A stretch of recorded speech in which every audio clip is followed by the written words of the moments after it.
Good, I like this seat better, that looks good.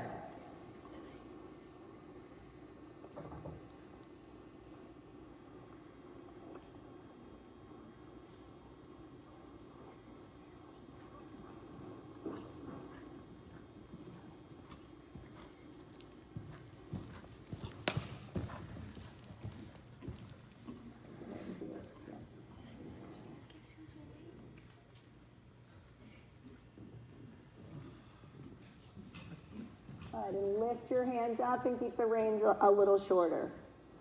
Fingers closed. I want to see the bending line again, and I want to see just lifting your hands up and just a little shorter rein. The connection with your seat is so much better. Now just get his head to come up a little with a little more feel. Whoop, whoop.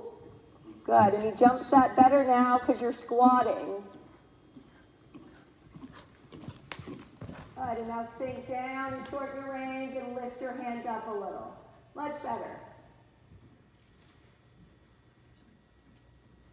Did that feel better?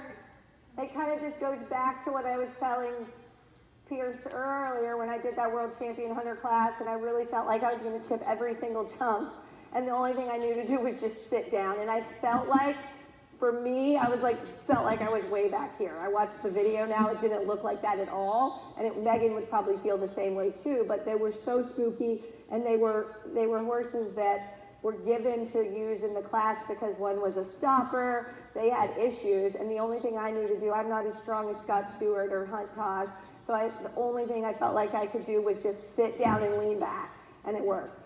So it was maybe a bit extreme for me, and I wouldn't do that on the horses that I know and trust really well, but those horses that night, that helped me.